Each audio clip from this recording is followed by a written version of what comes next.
Hello Model Railroaders, I'm Dave. Welcome back to the layout. It's been quite a while, so I'm going to do a layout overview just so that you can see what the dimensions are and other specifics. The layout is a N-scale double-decked layout, and as you can see, I've got a dual track helix, so one line runs down, and that's the inside line, and the outside line is the upward line, so that it has a greater radius and decreases any of the stress on the cars. And essentially, the greater radius you have, it decreases the slope, because you've got the two factors of one being the grade, and this is a 1.7% grade, and the second being the curve radius. So the greater the curve radius, the less incline, I guess, or the less of a factor added onto the grade because it's a curve, and the stress tension of pulling the cars up the grade. So anyway, a little bit of a rambling, but let's get back to it. As you can see, around the upper level, there is a helix bypass loop, as well as on the lower level. That enables me to run each level independently. And if I wanted to just do some rail fanning and wasn't worried about having the trains catch up to one another and cause a collision and derailment, I can do that, or I can, if I'm careful, I can run a couple of long trains staggered so that they never catch up to each other. It takes about 14 minutes to make a complete cycle on the layout.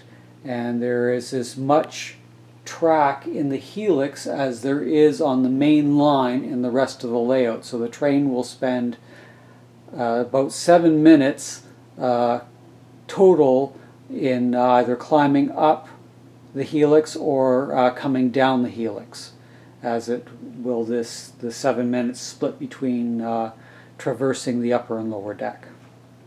The helix is 6.5 feet in diameter, if I did not mention that earlier. Next, we have a 5-foot section that is modular. The whole layout is modularly built, predominantly 4-foot by 2-foot sections, but there are some that are a little odd, and here's one that's a 5-foot section. I did that so that I didn't have to deal with a 1-foot section to join into the 2-foot by 4-foot section, which goes into the corner. Now the section is sunken, as you can see, for the incline, so that it gradually merges into the upper level. Coming off of that, so that is a total of 9 feet from the end here, where that section joins the helix back into the corner. The backdrop up top is 18 inches, I believe, and the lower backdrop is 15 inches, but when you account for the framing of the upper module, the decks are 18 inches separated, and I believe I'm 52 inches off the floor for the one. And you know what? I'm just going to reach over here, if you will bear with me, and let me grab my tape measure, and let's just verify those dimensions.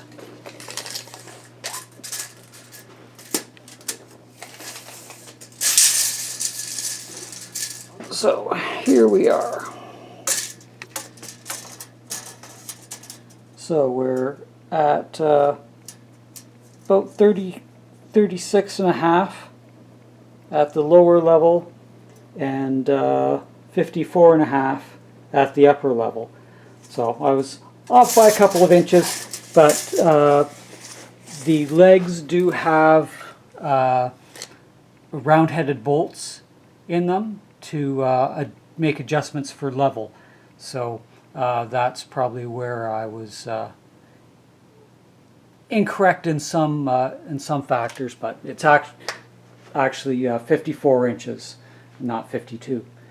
So moving on, let me just get my little cheat sheet back in my hand. From this corner of the layout down to the opposite end, which runs the full width of the basement here, is 28 feet. And now I do have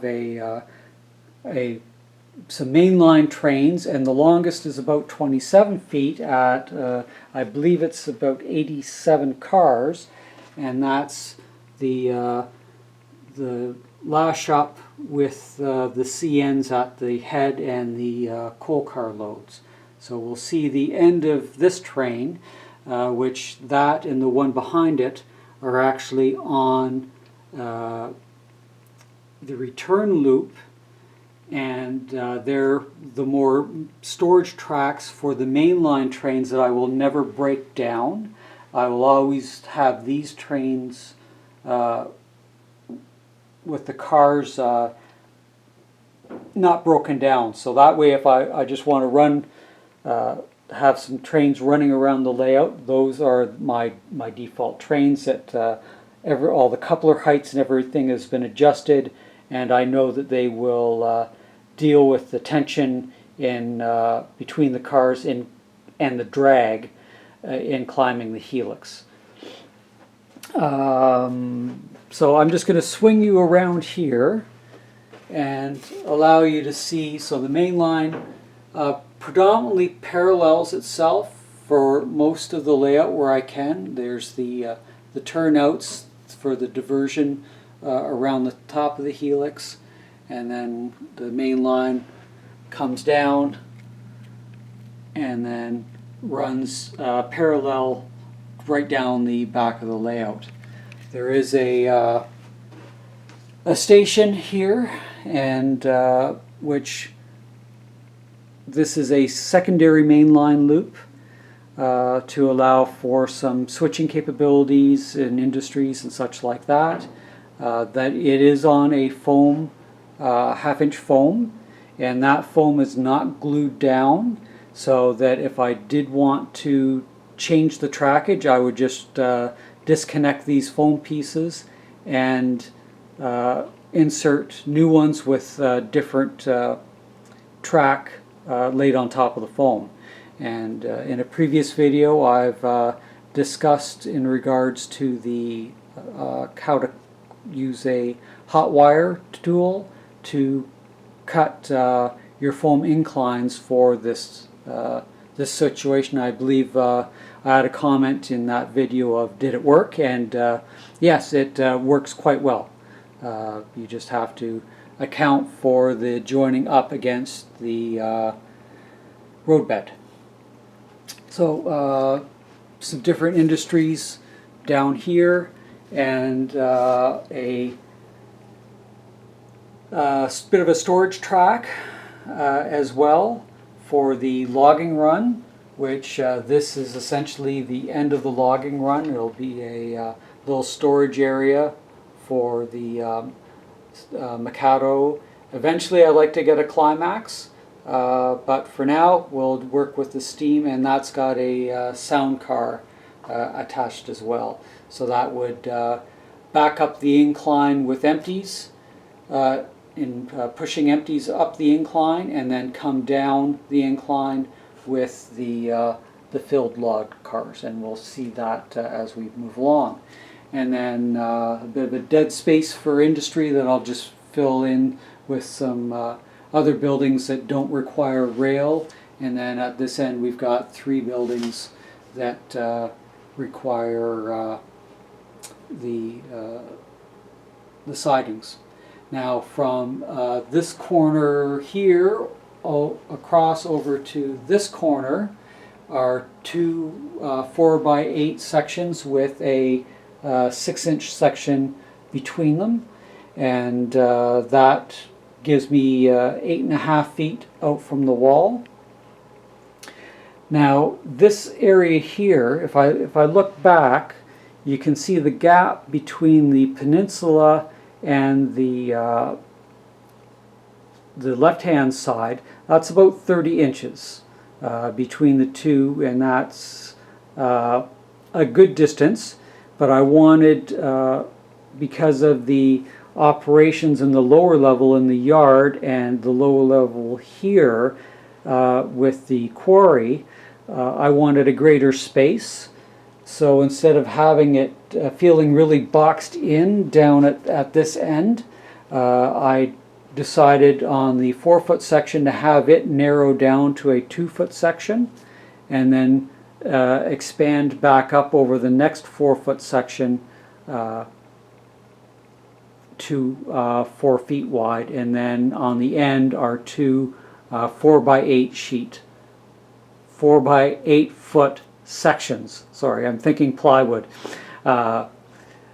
So that allows for the turnaround at the end, both the top and lower level, but allows for different scenic activities here. I still have to deal with the yard or the spur line siding that will come off of this curved turnout and then split again for a future industry down there, and another one paralleling the secondary main here. This will be a water effect, and I will cut down the 2x4 once I know, the 1x4 once I know what the contour levels will be. So that will be one of the last scenic things that I perform.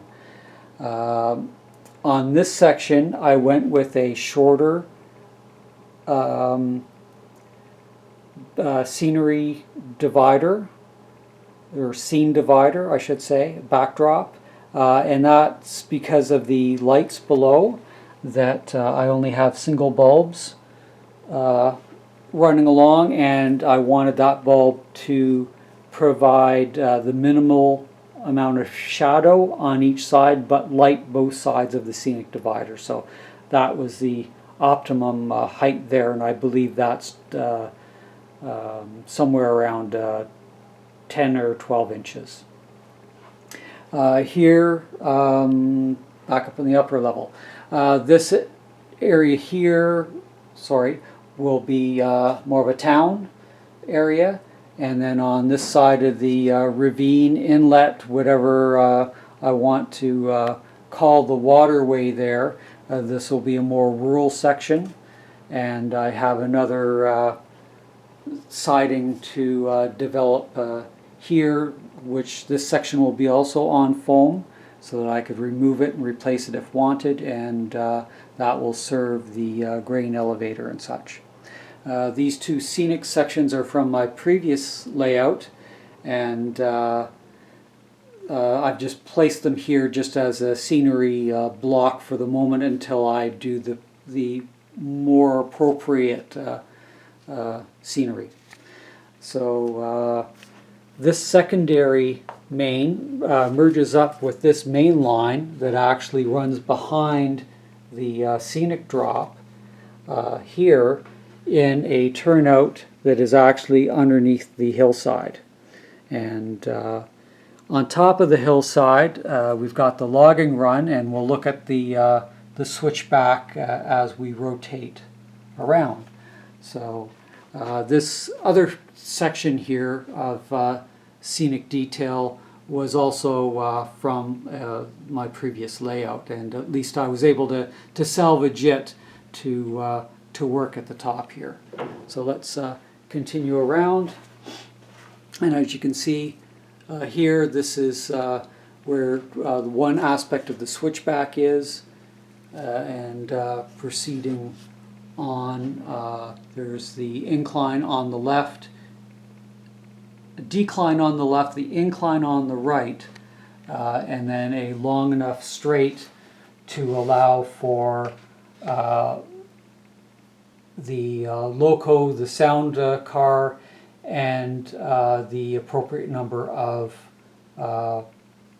logging cars that will then back up over, go over the trestle bridge and to the loading area there. And this will all get filled, all these voids will get filled in with appropriate scenery. And on this side, I'm going to use the UltraCal 30 castings I've made and bring the wall out close to the main line and then taper it from the top of the wall up to the incline or decline, I guess, depending on which way you're going. So that's the logging run. On this side of the layout, I've got a storage track for cars that are currently filled with all my bud tank cars, or beer can tank cars, whatever, however you want to, whatever the proper naming of them are. And down in this section here where I've got foam, I will actually have two track bridges placed to span that distance, and I will again drop on the 1x4 whatever and cut out whatever the contour will end up being. And then we loop back around here, and the main lines then join back up again from their divergence and parallel back to the other section. While we're on this side, let's take a look at the lower level. Again, same kind of a profile where the return track is on the outside, and then the next two tracks are what we looked at on the other side as the storage tracks for the mainline trains. Oil refinery section with being on foam, so I can remove it if I want to change the diorama. A little runaround section for car placement, and then we've got the logging area, which will have the piles of the logs and do a little diorama with the mill with a pond and things of that nature. So with the storage tracks, that's where all the mainline trains are. And here's the van for the coal train, and that's the 84 or 87 car length, excluding the powered locomotives. And I do have two locomotives about 2/3 of the way down on that particular train, just so that it can climb the helix successfully. This is the back of one of the big boy trains, and it's 50 cars long, and then we've got the Via Rail Cato set here. And then on the lower level, coming back around, we've got the quarry with a undercut and bridges, and this would be going into a fictitious section of the quarry where they're still mining, and where all my debris, building debris is right now. That would be the already quarried section where I would have heaps of the different grades of rock that they're extracting from the quarry. And then we'll moving back around, different view of the quarry. Has two loading bays and one two loading spurs and one storage spur. So that's should provide a nice switching operation, and that is on a decline of, I believe it's an inch drop. So you do need two road switchers rather than an SW 1200 is not enough to pull a line of cars out. You need a little more power, so that's creates some fun having a back-to-back engine consist that you'll see farther down. A little engine shed here. I do use the Accutrax speedometer, and I've quite successfully enjoyed using it. I can recommend that product with full confidence in its abilities. Got the a little yard for the quarry area, and there's the two Atlas Jeeps that GP7s that I utilize for doing the quarry work. And then to enable a couple of lead lines, there's one that's a dedicated lead line, and then there's the other one that runs to the cement assembly, just to utilize that area some more. Speaking of the engines in the coal train, those are the two powered engines, the SD40-2s in Burlington Northern, and then that's a dummy unit. I refer to it as a dummy because I pulled the motor out. It just was, I've not had great success in consisting Atlas engines. So I just yanked the motor out and I'm using it as a dummy. I may turn it into a sound only engine at a later time. But looping around, there's my one of my big boys. So following into a 43 car, I believe it is, train with the ABBA engines in Santa Fe, and I can't remember the other road name of the A unit at the head, so for pulling that. And at the head here I've got three powered unit and another dummy, just to give it some oomph at the visible oomph at the pulling end. We'll start back down here for the yard. We have the coaling tower, which would be a more cement, a modern one, and that would support the big boys and the other steam locos, as well as the water tank, the sanding facility, and oiling requirements.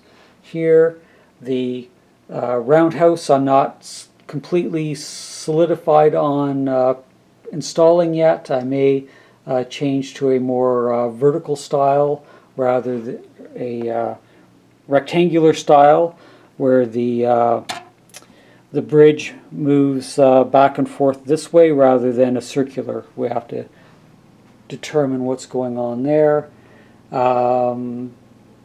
Engine house and car shop here, and then the yard splits out with runaround and storage tracks for the vans, and sorting tracks and other storage tracks as we progress down.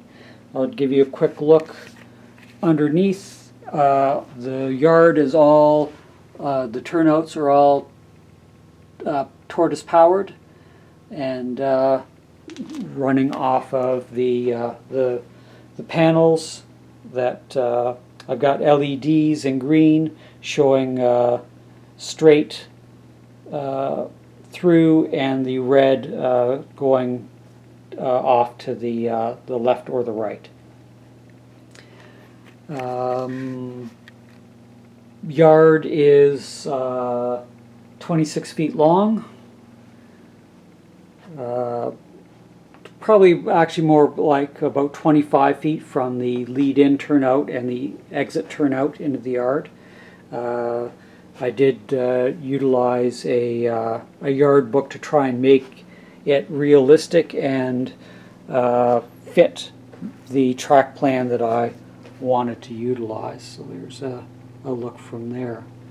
So then we come back around and the big wheat facility, or grain facility I should say, which is hiding the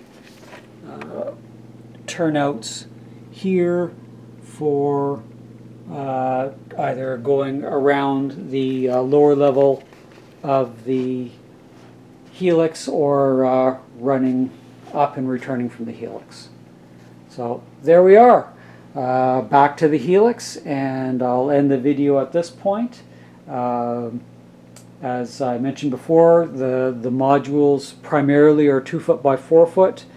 They are all bolted together, and the wiring, though it took a substantial amount of time, I can disconnect the wiring, unbolt the relevant modules, and remove the track, the little bits of track that are bridging the gap between modules.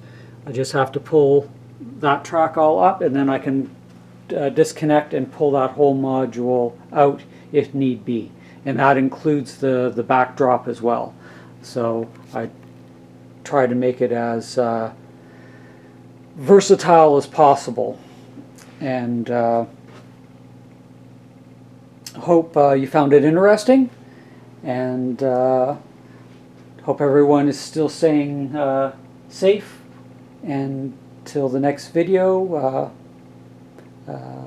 bye for now.